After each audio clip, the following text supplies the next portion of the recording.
Well, good evening. Today is December the 18th, 2023. This is Seraphim Hanish, the American in Exile. And my story is that the Roman Catholic Church basically has officially jettisoned the gospel. Well, what do I mean by that? Well, there is a news piece, and you'll see this in your feed, that, or in the video. What do I mean by this? Well, a news piece that is released on the Associated Press headlines, Pope approves blessings for same-sex couples if they don't resemble marriage. Well, first of all, that's a lousy title.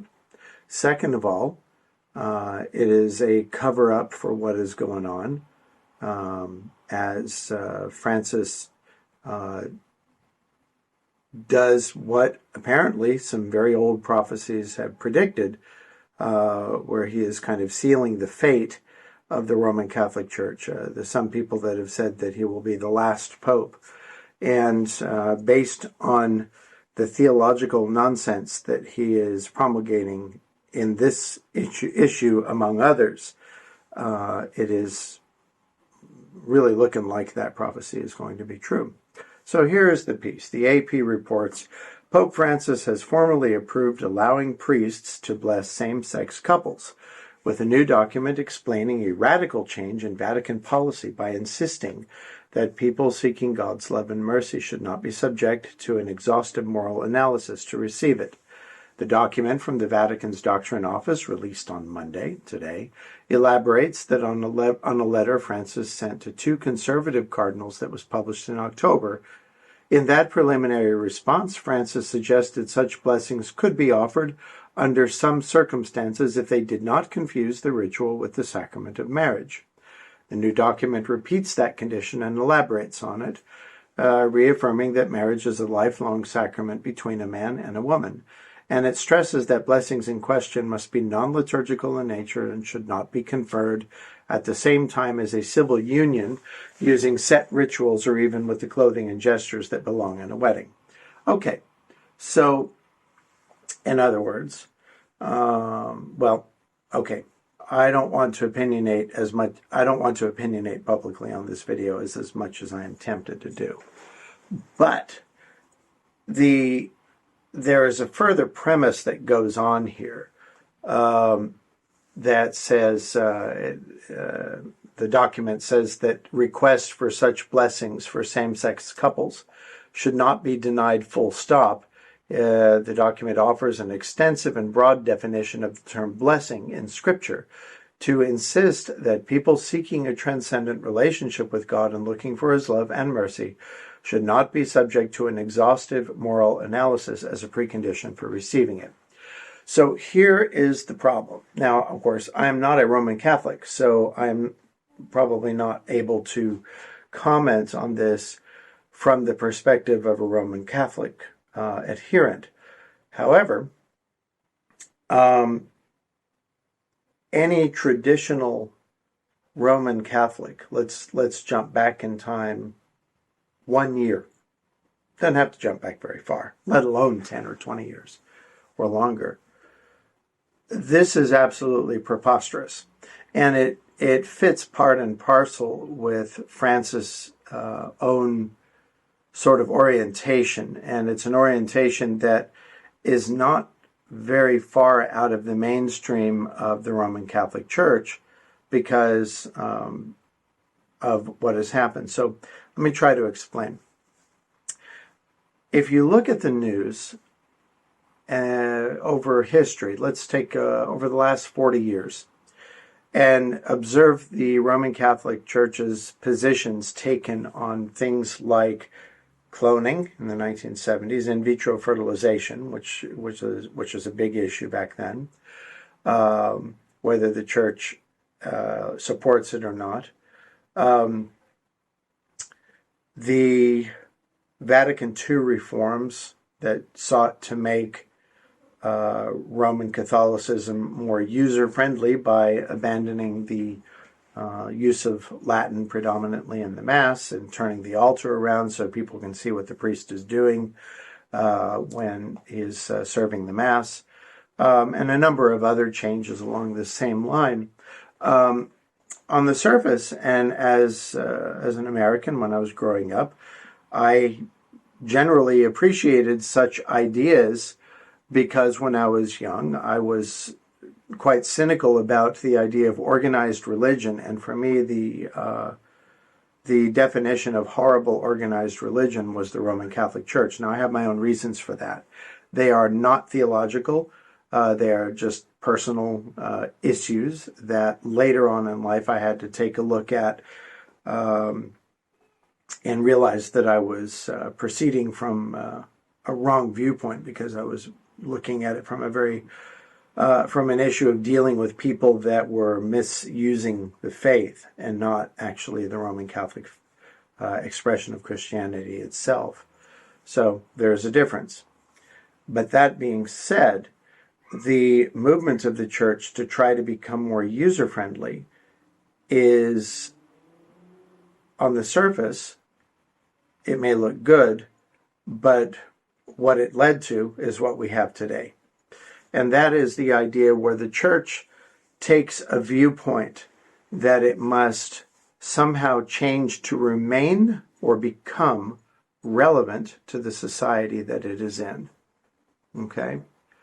That idea, if you think it out, if you project it out, we will see that this document is not going to be the first, as long as Francis remains Pope, or even if somebody does come after him. But it is part of the continuing disintegration of this church for various reasons. It has theological problems that prevent it from actually getting on the right track. And in the meantime, they have been trying to deal with being wrong on several very important issues, theologically and pastorally, by altering pastoral approaches and by covering it over with niceties without ever actually admitting that they are doing something wrong. You know, this is how Orthodox Christians view the Roman Catholic Church. You know, as you know, some of us view the Romans as heretics. But this is not the position officially taken by any kind of pan-Orthodox council in the Eastern Orthodox Communion. Whether for right or for wrong, it just has never been taken. We could certainly say that there is an argument, a strong set of arguments, that what the Romans are doing is heretical. And I think this situation is definitely heretical. But as long as the Orthodox Church in Council does not say it, then I can't say it with authority because it's not the saying of the whole Church. At any rate, this drives a further wedge between any possibility of the two churches reconciling and rejoining communion, because the Orthodox communion will not tolerate the idea of blessing homosexuality in any way. Okay? Now, there's an interesting headline that I saw where it says that the Pope said in 2023, earlier this year, being homosexual is not a crime, and this is illogical. It is also it's not a theologically sound statement. But it also reflects the attitude that Francis appears to have, which is that he sees the church as an arm of social justice rather than adherence to the teaching of Christ. Okay? Christ did not say anything about homosexuality being criminal. During his earthly ministry, I don't recall that he ever said anything about it. St. Paul does say stuff about it in his first chapter in his letter to the Romans, and here he talks about it in great detail, talking about how the widespread normalization of homosexuality in the Roman Empire was due to centuries of the Roman people and their ancestors continually rejecting the truth of God. So much so that over time they gradually became warped, started paying attention to their own bodily lusts, and became sicker and sicker. And when they do this, because of their pride and insisting that they are right in doing what they want to do, God does not choose, he's not going to interfere with our free will, so he gives them up to their own lusts. He may open windows along the way for people to realize that what they're doing is really damaging them. And I'm sure he tries to do that with a lot of people, but he doesn't go in and slam somebody and say, you are doing wrong and you better stop. That's not the way that it works. So in a society that aids and abets homosexuality as a sinful behavior by calling it normal or even courageous, as the United States celebrity community has been getting into, and a celebrity community including news media, and most recently especially including Fox News. The Fox network has been working very hard over the last couple of years to try to show that there is such a thing as a conservative homosexual by having several of them on their news panels, interviewing them about their geopolitics or about their local domestic politics, and trying to show, hey, look, these guys are very good, sound-minded people as conservatives, even though they're gay, right? And so they're trying to show that the idea of homosexuality falls outside the boundaries suggested by conservatism, that suggests that conservatism is essentially a Christian phenomenon. By adopting this point of view, we are either saying that Christianity now somehow manages to include and even condone, or at least not condemn, homosexuality. And now with this thing that Francis has done, to even bless it in some way. Okay? So what does this mean? Well, this means that there are a whole lot of Roman Catholics in the world that have a problem. A lot of them will simply tolerate this statement. And part of that is another theological issue. The idea that when the Pope speaks ex cathedra, he is the church and he is the authority, the vicar of Christ on earth. And this is a very dangerous proposition because it's like saying, okay, the Lord has now decreed that after 2,000 years or 7,000 years of saying that this stuff is wrong, and not only wrong, an abomination, like something that is a radical sin against one's own nature, not even just offensive to God, but something that is, when we talk about a sin being against one's own nature, we're talking about it meaning that this is something that is patently destructive to that person, body, mind, soul, and spirit. Just like drug use, cannabis, go back 30 years and smoking pot was considered extraordinarily dangerous. It meant that you would fail in school. It meant that you would lose your family. It meant that you lose your jobs. It meant, for many people, they would end up in rehab if they were lucky, and might end up dead if they were not, because either from getting high and getting drunk, and then maybe even doing other drugs later on, because the high from cannabis is not good enough anymore. In all these cases. And all of that is true. And it is still true. But look at the narrative now. Pot never hurt anybody. There's nothing wrong with it. It's therapeutic. It's medicinal, even though it's 20 or 30 times stronger than it was back in the 80s when it was a national problem and a national crisis. The only thing that has changed is that the drug has gotten stronger and we have lost our minds, because now we say that nobody is ever hurt from it. Go to Denver, go to New York, go to San Francisco, go to Chicago, go and look at the homeless people there. Those people will be telling you things like, I need money to eat. Well, why are you living on the streets? I don't know. I was living in a house and everything was fine, but now I lost my job and now I'm here living on the streets. I need money. And what are you smoking? Oh, that's pot. Yeah, I just need that. What do you think the money's going to go for? It's not going to go for food. It's going to go for more of this pot. Maybe food after. But it's certainly not going to get that person off their ass and get them working or finding work, because they can't, because they're so addled in the brain by using all of these chemicals. We have a problem. Now, I am in Russia.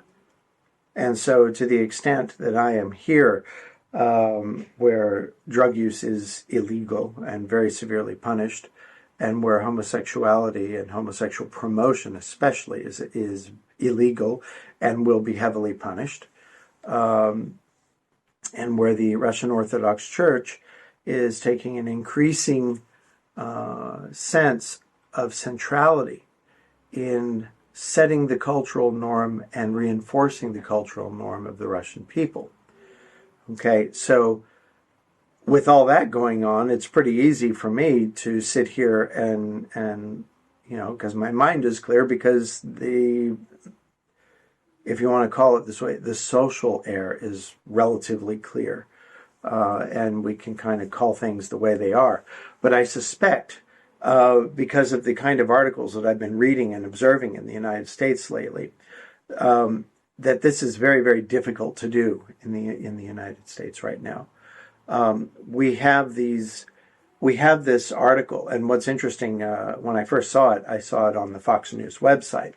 But of late, the Fox News website has begun asking, at least here in Russia, it has begun asking us to give our email addresses to get access to read certain articles for free. It's not all of them, and there doesn't seem to even really be a pattern by which this choice is defined. But I suspect that Fox is collapsing because it has completely lost its true conservative base, at least on the website. And I tell people in the United States this too. I don't know what the television network is doing because I can't see it here. I can only see video clips of what it is doing. And for the most part, other than the anti-Trump position that they are increasingly taking, which is huge. It's a huge thing because Trump is the conservative candidate for president. However, Fox is disintegrating as a website. It's lousy.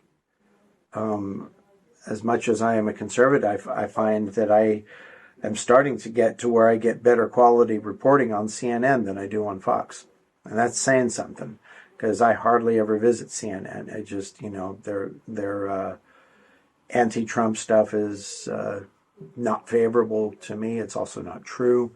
And all the nonsense that's happened over the last few years has repeatedly shown this, Trump, Ukraine, and so on.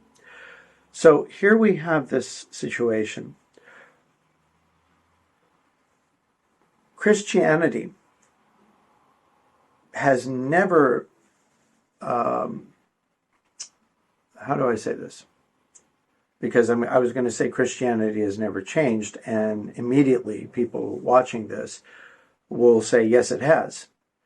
And I am right, but they are also reporting something that is right too.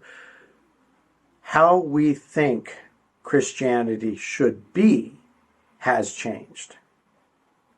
And so if you look at the Protestant Reformation, historically, in its beginnings as being a means of correction of something that the Roman Church in the 1500s was doing wrong. Martin Luther and probably some others really understood that it was wrong to presume that if you give a priest or a bishop money or go on the Crusades that you will be instantly get an instant ticket to paradise, to heaven when you die. Something like that. It's a little bit exaggerated statement because even Pope Urban in the Crusades still insisted that people going on the Crusades should receive confession and communion while they're going there. It's not just go on the Crusades and you go to heaven if you die. And to our discredit, Patriarch Kirill is on record for having said something very much like that not too long ago, as he made a mistake, I think, because of the national attitudes here concerning the war. We are concerned about the war, and it's very easy to make pseudo-nationalistic mistakes because of that. And, okay, so that's a mistake. But generally, the guy's right on just about everything else he does. Nobody's perfect. What do you do? But Francis has been doing this kind of stuff for a long time. And a lot of us have been very distrustful of him, including a lot of Roman Catholics who have been very distrustful of him because they see him not as a Christian pastor, but as a social justice warrior. And the Roman Catholic Church has for a long time established itself in the notion of being relevant to earthly politics and trying to shape earthly politics in a way that is a lot different than the way the Russian Orthodox Church is doing it. The Romans try to alter their stance to show that they are relevant to what is going on in the world. The Orthodox Church doesn't do that. It says, look, this is the Christian faith. It has always been this way, and you either need to get with the program or not, but the church is not changing just because of your opinion. And so this is where the Orthodox see this kind of development. The Orthodox Christians see this development happening in Rome, and it's like, well, there goes the neighborhood for the Romans. The Roman Catholic Church has a big, big problem because their leading hierarch is saying something that is completely in defiance of what has always been understood about homosexuality. It is not a crime, okay? But sin is not necessarily a crime. Sin is when you do something that is against the will of God. And going against the will of God is not something that you go to some spiritual court for where you are pronounced guilty. I mean, one of the guys in AA, Alcoholics Anonymous, had a great way of saying it. He said, God will forgive you, but your nervous system won't. Well, our nervous system, another way of saying that is our conscience. Every one of us knows what is right and what is wrong. And every one of us knows that there is something intrinsically wrong about certain things. Intrinsically. And to act like something is not wrong when it is a horrific, horrific lie. It's a lie to ourselves, right in the spirit of the first chapter of Romans. It's being given to delusion. We fall into more delusion. Then we do more things, and the more we do, the less we understand what reality is, and the more this escalates. And so what Pope Francis has done is he has just basically given free rein for a great number of people that want to be faithful in the Roman tradition. He has given them license to destroy themselves. And as such, I would say that if it were my opinion, I'm not speaking on the authority of anybody else or anything but my own opinion and my own viewpoint. But based on everything that I've learned as a Master's of Divinity person, theologically educated, all of this kind of stuff, as a Christian, as a church-going person, as somebody who's trying to do the right thing, most of the time, there is something deeply, deeply wrong about this. And there's no way to say it any other way. It is not Christian. It is anti-Christian. And it is murderously destructive. These people that are caught in this lifestyle, I know a bunch of them historically that I've met here and there in my life that act like they're happy. They say that they're happy, but they often have to speak of their sexuality in a defensive mode. And a person who is defensive is not usually happy about something, right? If I don't have to defend myself, if I'm really happy, I don't have to defend myself about anything. And if I am being defensive, then there is something I am defending against. And usually that defense in stuff like this is not against the court of public opinion. It is against my own conscience. And, I will use a quote from, oddly enough, a character played by an actor who later got into homosexuality, Kevin Spacey. This shows this pathology. But yet his character, Protein, K-Pax, says it this way: everybody knows the difference between right and wrong. Everybody knows it.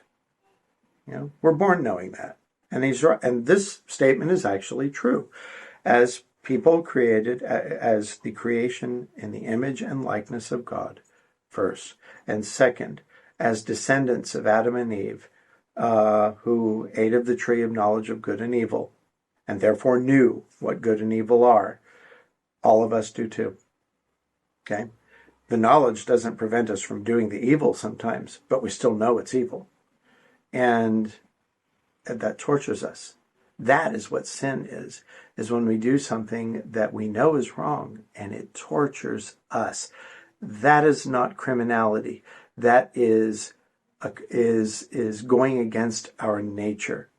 And St. Paul writes about this, that fornication, sexual sin in particular, he refers to, and with homosexuality being one of the really, really big ones, he calls it a sin against our own nature, meaning it is intrinsically destructive. It is self-destructive. The only way that this kind of stuff, sexual sin, even in straight couples, heterosexual couples, the only way that it can be handled in a healthy and God-pleasing way and in a conscience-pleasing way is to be in alignment with the will of God. And that is why the Church talks about the necessity of a Christian marriage, marriage that is blessed in the church by a priest, seen as right in the eyes of God, understood as being right in the eyes of God. Now, I am going to take a little chance that you all are still listening to this and go into that a little bit, because I know that there is a counter argument about marriage too. And that is this. Well, I got married in the church and I got divorced. So, I got married and the wife or the husband was really, really abusive and all of this kind of stuff. But we got married in the church and the priest said it was okay and all this. And this does happen. This happens in the Orthodox Church just as much as it does anywhere else. I've watched it happen. I've seen parts of it happen myself. Many of my friends have suffered from this. And I thank God personally that so far, God willing, I have not.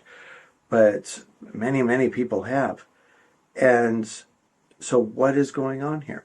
Well, there are a few things.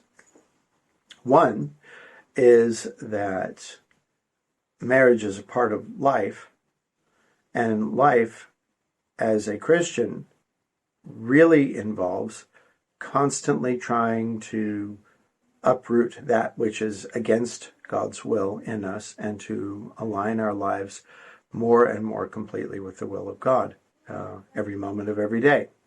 So it's a constant effort of work. It is not, as the Protestants sometimes talk about, I was saved on such and such date, and now everything's wonderful. No. For the Orthodox Christian, it really shouldn't be just us, and anybody who has gone very deeply into Christianity, whether they're in the Orthodox Church or not, has discovered that this is true. And they say it in some way like this, that means the same thing. I was saved, maybe such and such date we can talk about. I am being saved through my daily efforts at trying to repent of my sins and trying to do right when I usually do wrong, and trying to get closer to God in that way, and to apologize for the things that I do wrong and so on. And I believe I will be saved if I keep doing this kind of stuff, I believe I will be saved at the second and glorious coming of Christ. So this threefold nature, yes, it starts at a certain point. It is ongoing right now, right here, right now, as I'm talking to you, as you are listening to me. There is opportunity to continue to be saved, and that our hope is to be saved at the final and second coming of Christ and the general resurrection. So that's part one. Part two is a little harder to deal with, because what it really is a failure on the part of us as Christian believers, clergy, the believer himself or herself, or both of them. And this is, I think, a bit of pathological. We have, even in the United States, it's a big problem, though there are very spiritually mature people that can lead a person to Christ there. There are probably a lot more of them here in Russia and some other Orthodox countries, in Georgia, for example, and probably in Romania and some other places like this, and certainly in the other Orthodox lands. But we are all kind of afflicted by the disease, if you will, of secularism in the 21st century, where most of us live far more luxurious lives than we did 150 years ago when we were praying to God for rain some days and praying to God that it didn't rain other days because we really relied on God for everything. Now, following Christianity is often secondary to the really important things in life, like going to work or having a vacation or doing this or doing that. It's not God first. It's not everything is centered on Christ. And I can't say that everybody was 100% centered on Christ 100 years ago, but there was a lot less luxury, and so there was a lot more opportunity for people to be centered on Him because they knew they needed Him to survive today. And now we have quite a lot of imagined self-sufficiency because of our technological advances and our ability to create things like warm apartments and houses during cold months and electricity to be able to see at night and so on. So we have this sort of self-sufficiency, and it erodes at our idea of both understanding how important it is to be right with God and our motivation to try to be that way. And so I have seen people, the other part of it is that in the United States, for example, we have insufficient preparation among our clergy, and I'm talking about Orthodox Christian clergy in this case, where they get ordained before they really know anything. And they get ordained and they become confessors. And so they know pastoral care, but they don't know the person's soul because they don't know their own souls deeply enough yet. And this is a problem. I've seen one of my friends suffer horribly from a marriage that happened with the blessing of everybody around, including me. I was being optimistic and hopeful, but I was distant from my friends, so I couldn't tell if everything was right or not. But the people that were around this person and around the person that they married, there must have been warning signs, and they were absolutely ignored. And the marriage turned out to be an utter disaster within the first year or two. And thankfully it's over. And I hate to say that. Divorce is the Orthodox Church forgives divorce. It's an awful sin. Again, it's destructive against one's own nature, not a crime against any. God is not the prosecuting judge, but it just causes damage. And it causes a lot of damage, and it's really hard to recover from. And now my friend is in a situation where that person may not be able to recover ever. And, what do you do? Because it's really hard to live alone sometimes. And so what is going to happen? What is going to happen next? I don't know. So there's a lot of failure to go around. However, that failure is ours. It is not the failure of the church. The church has, the Orthodox Church in particular, has said the same thing since day one. And it has not made such modifications to Christian life as what we see with our report today about Pope Francis. An Orthodox priest would not bless anything having to do with same-sex relationships. Why? Why would we do that? It's a sinful state. The only way to help it is to stop it, because this kind of lifestyle is a pathology, and it is I would say it's a more destructive pathology than if a man and a woman are living together sexually, but that's not to say that a straight couple living together without marriage is not pathologically damaged. They are severely pathologically damaged. It's just that homosexuality itself is such a violation, physical. Think about what you're doing. Okay, I'm not going to get explicit, but think about what is going on. That is a bodily violation. It is not right. That is why Paul called it an abomination. Okay, it is an abomination. It is one of the worst things in the world that a person can do to themselves, because it is like taking the person's soul and slamming it with a sledgehammer and then poking it full of needles and fire and all that kind of stuff. People that get that's why it often happens that people that have encounters with child molesters that are usually homosexual, same-sex kind of thing, those people often end up taking up a homosexual lifestyle later, because they have been psychologically, spiritually, mentally, and physically savaged by this huge, huge violation against their physical, mental, emotional, and spiritual natures. And that is the sin. Okay? That is the sin. Does this mean that a person that is homosexual should be hated or despised? No. They should be prayed for, and any and all effort should be made to help get them out of that lifestyle, because it's killing them, and it's killing the people around them, and it's killing the people that they are involved with. That is the right way to do it. That is the Christian way of doing things. That is the truth. If this video stays up for any length of time, then anybody who gets to this particular point will hear that, and they will understand that it is the truth. But it is the truth. So that's all I have to say about this today. It's a longer video than I usually do, but it is what it is. I hope that this is helpful. I just want to close a little bit. There has been a lot of news, certainly, and I have been very slow to report anything, because I usually see what's going on and think that the aggregate of reporting from other sources has been sufficient to take care of it. I might be wrong, might be lazy, but this time I felt like it was very important to say something about this.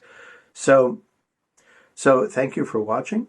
If you like this video, please like this and subscribe to my channel. Consider that. Consider telling your friends and neighbors and even people you don't like. If you want to ruin their day, share this video with them as well. Get the word out.